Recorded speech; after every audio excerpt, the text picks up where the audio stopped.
ये राधा चरित्र कथा का भाग 9 है। इससे पहले हमने 8 भाग बना दिए।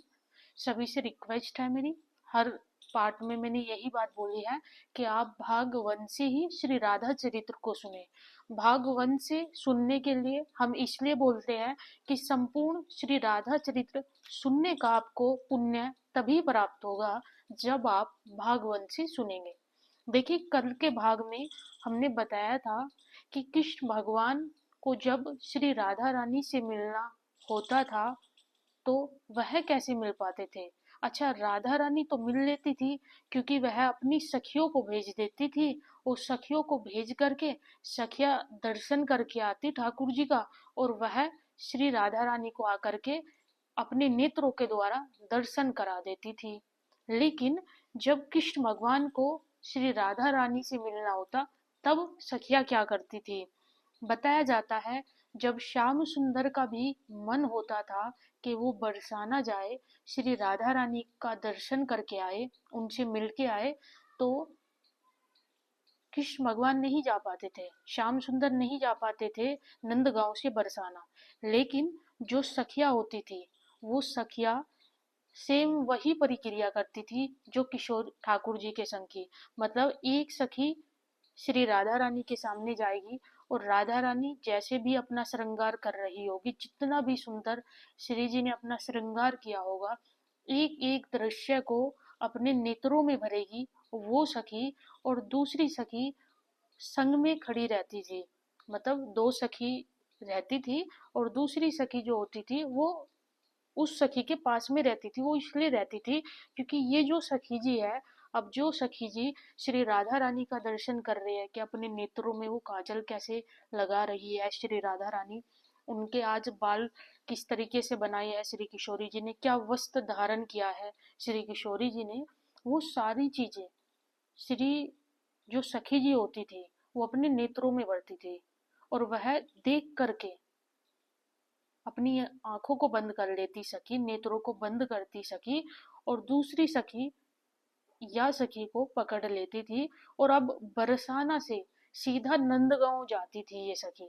मतलब वो दूसरी जो सखी जी है वो उन सखी जी को पकड़ेगी और पकड़ करके ये सखी जी तो अपने नेत्रों को बंद ही रखेगी। क्यों? क्योंकि ये नेत्र तो तभी जा करके खोलेगी जहां श्याम सुंदर हो गए। अब श्याम सुंदर है नंदगांव, तो बरसाना से ये सखी या सखी को पकड़ के ले जावे और जाकर के श्याम सुंदर के सामने वो सखी जी जो दर्शन करके आई अभी अभी किशोरी जी का, अपने नेत्रों को बंद रखती और श्याम सुंदर के सामने जाकर के अपने नेत्रों को वो सखी खोल देती थी।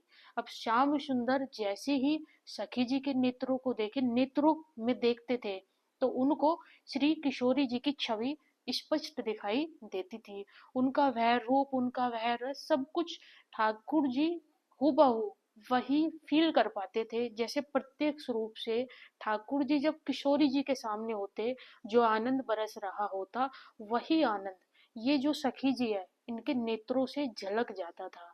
मतलब यूं मान लो सामने उन नेत्रों में से जो सखी के नेत्र है, अब वो साधारण नेत्र नहीं रहे, उन नेत्र में श्री किशोरी जी विराजी है, और वही रूप वही रस का जो पान है श्री श्याम सुंदर कर लेते थे। तो इस तरीके से श्याम सुंदर को श्री किशोरी जी का दर्शन कराया जाता था। और जब राधा जी का मन होता था श्याम सुंदर से मिलने का, तो देखो नंदगांव तो नहीं जाया जाता था, लेकिन जो सखिया होती थी वो सखिया ऐसी प्रक्रिया दोहराती कि वो श्याम सुंदर को देखे नेत्र बंद करे, फिर बरसाना जावे, वो किशोरी जी को दिखावे। तो ये था जब बरसाना से नंदगांव नहीं आ सकते और नंदगांव से बरसाना नहीं जा सकते, उस समय पर बहुत ज्यादा जो मदद किया करती थी वो ये सखिया किया करती थी। देखो, कहा जाता है कि जब आप सेवा करते हो श्री कृष्ण भगवान की या फिर किशोरी जी की, तो ये जो सखी सेवा करती है और जितनी भी सहचर्या होती है, इनकी सेवा ही बहुत ज्यादा मधुर है। दुनिया में सब साधन बहुत अलग है, व्रत करना एक अलग विधि है, देखो तप करो उसकी विधि अलग है, लेकिन बताया जाता है सब साधनों में रस नहीं है। सब साधनों में रस नहीं है जो रस श्री किशोरी जी और श्री श्याम सुंदर की रस लीलाओं को सुनने में है। अब अच्छा एक बात बताइएगा आप, जो श्याम सुंदर थे, जो किशोरी जी थी और जो सबंध सखिया थे, जब ये एक साथ विराजते होंगे, जब आज हम और आप क्या कर रहे हैं, हम और आप तो देखो कथा श्रवण कर रहे हैं, ये कथा नहीं है। देखो मेरी वाणी में शायद उतनी सामर्थ्य नहीं हो सकती कि मैं जो आपको बता रही हूँ वो फील करा पाऊँ। मैंने आपको बताया कि श्याम सुंदर के सामने श्री सखी जी पहुंची, उन्होंने अपने नेत्रों से श्याम सुंदर का दर्शन कराया। मेरी वाणी उतनी मधुर नहीं हो सकती, मैं अपनी वाणी के द्वारा वो फीलिंग शायद नहीं लेकर के आ सकती, बट जो हमारे रसिक जन है, जो हमारे गुरुजन है, वो जो कथा करते हैं, आप उनकी कथा श्रवण करेंगे तो आपको वो रस आ जाएगा, वो फीलिंग आ जाएगी। हमारे से उतनी फीलिंग नहीं बनेगी, क्योंकि हम हमें उतनी चीजें नहीं, मतलब उतना फील कैसे करा सकते हैं हम। लेकिन अगर आपको थोड़ा भी फील हो पाए तो यकीनन ये बात बहुत ही ज्यादा सुंदर और दुर्लभ होगी कि भाई किशोरी जी की तो कृपा ही साथ में श्याम सुंदर की भी है। अब देखो जो श्याम सुंदर है और जो किशोरी जी है, जब ये संग में विराजे और इनके संग में फिर सखिया विराजे, सहचरी विराजे, ये विराजती होगी, जो सेवा करती होगी, क्या आनंद बरस रहा होता होगा। अच्छा आप मानो, एक इमेजिनेशन करो, आप फील करो इस बात को जो अभी मैं आपको बताने वाली हूँ। आप एक बार कुंज में हो, मान लो आप कुंज में पहुंच गए, कुंज में जहाँ पर वृक्ष इत्यादि आपको, आप सिंपल भाषा में बताए, वृक्ष आपको जो दिखा दे, मान लो आपको एक घना जंगल दिखाई दे और वहां पर बहुत ही तेज आकर्षण करने वाले, मन को मन मोहने वाली श्री किशोरी जी का आपको दर्शन हो जाए, तो आप बताओ आपकी क्या, मतलब आपकी स्थिति क्या होगी।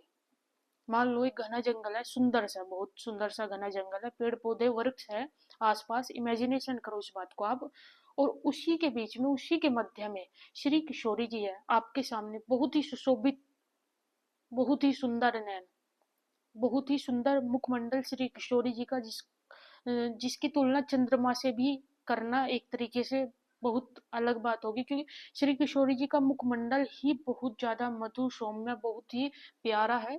तो आप इमेजिनेशन करो, आप सामने हो श्री किशोरी जी के और आपके सामने श्री किशोरी जी है, आप क्या सोचोगे, क्या फील करोगे।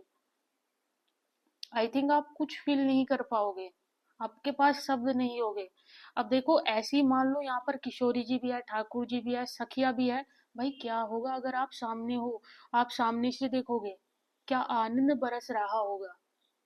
तो इसलिए जो जो राधा चरित्र सुन रही है, यकीनन ये कथा नहीं है, ये रियल और बहुत जो जेन्युइन बात है, जो आप ब्रज में आकर के फील कर सकते हो, आप कहीं और फील नहीं कर सकते, बट आप ब्रज में फील कर सकते हो, संतों के बीच में फील कर सकते हो, ब्रजवासियों के बीच में फील कर सकते हो, या फिर जो राधा जी का भक्त है, आप उनके बीच में बैठ करके ये बातें फील कर सकते हो, आपको और कहीं नहीं मिलेगी। देखिए कहा जाता है ब्रज उपासना और वृंदावन उपासना बहुत, ब्रज की उपासना ही बहुत ज्यादा अलग है। देखिए आपने एक पाठ का नाम सुना होगा, राधा कृपा कटाक्ष स्तोत्रम, मैंने वीडियो भी डाला है, उसको भी सुन लो, कैसे किया जाता है राधा कृपा कटाक्ष स्तोत्रम का पाठ। देखिए राधा कृपा कटाक्ष स्तोत्र का जो गान किया था, वो किसी व्यक्ति ने नहीं किया था, वो स्वयं शंकर भगवान ने किया था। भगवान शंकर आराधना करते थे श्री राधा रानी की, भगवान शंकर स्वयं राधा कृपा कटाक्ष किए थे, खुद शंकर भगवान ने राधा कृपा कटाक्ष का गायन किया था। देखिए श्री राधा नाम जो है, श्री राधा नाम का उच्चारण स्वयं शंकर भगवान करते हैं, देवों के देव महादेव खुद श्री राधा नाम जाप करते हैं। कहा जाता है जो शंकर भगवान है वह बहुत ज्यादा रसिक परम भक्त है श्री राधा नाम के प्रति, यानी परम भक्त यदि राधा नाम के प्रति आश्रित है हमारे शंकर भगवान खुद। और यहाँ तक कहा जाता है यदि किसी भी व्यक्ति को, किसी भी भक्त को राधा रानी की भक्ति प्राप्त होती है तो वो शंकर भगवान की कृपा से प्राप्त होती है, यानी आपके पहले इष्ट देव जो होंगे वो शंकर भगवान होंगे। शंकर भगवान यदि आपसे खुश होते हैं तो जाकर के आपको श्री राधा रानी की शरण मिलती है, क्योंकि खुद हमारे शंकर भगवान श्री राधा नाम जाप करते हैं, श्री राधा नाम के भक्त है, रसिक है, खुद राधा कृपा कटाक्ष स्तोत्रम का जो पाठ है, उसका गायन जो है वो खुद शंकर भगवान ने किया था। और ब्रज में भी बहुत अनोखा अनूठा रूप लेकर शंकर भगवान आए थे। इसलिए कहा जाता है, शास्त्रों देखो राधा चित्र में भी है कि आपको यदि कभी लगे आपकी जो नाम जाप है या कुछ आपका लग रहा है छूट रहा है आपसे भक्ति में श्याम सुंदर या श्री किशोरी जी की, तो आपको शंकर भगवान की शरण में जाना चाहिए, एक लोटा जल चढ़ाना चाहिए। जल चढ़ा करके आप अपनी मन की इच्छा रख सकते हैं कि प्रभु हमारी जो भक्ति है वो छूट रही है, हमारा नाम जाप छूट रहा है। इसलिए भाई जो जो पहले शंकर भगवान के भक्त हैं उन्हीं को राधा जी की शरण मिलती है, अचानक से नहीं मिलती। पहले शंकर भगवान की पूजा की होगी तब आपको जा करके श्री किशोरी जी का नाम, श्री किशोरी जी का प्रेम प्राप्त होता है। अचानक से या फिर एकदम से नहीं मिलता, शंकर भगवान कृपा करते हैं। कल का जो राधा चरित्र होगा उसमें हम आपको बताएंगे कि भगवान श्री कृष्ण की 4 प्रकार की लीलाएं हैं। उसमें कुंज, निकुंज, निर्वित निकुंज, निर्वृत निकुंज ये सब आता है। कुंज क्या होता है, कुंज में लीलाएं क्या होती है, कुंज में कौन जा सकता है, सखा जा सकता है या सखी जा सकती है, संपूर्ण चर्चा कल के राधा चरित्र में की जाएगी। मेरी एक रिक्वेस्ट है सभी से, देखो जो भी आप राधा चरित्र सुनते हो प्लीज इसे शेयर किया करो। आप शेयर नहीं करते हो। और कमेंट बॉक्स में मुझे बताना कितने भक्त हैं जो जेन्युइन होकर के जो रियल में श्री राधा कृपा कटाक्ष स्तोत्रम का पाठ करते हैं। जो करते हैं वो बताए, जो नहीं करते वो बताए। और वीडियो जरूर शेयर करें। राधे राधे।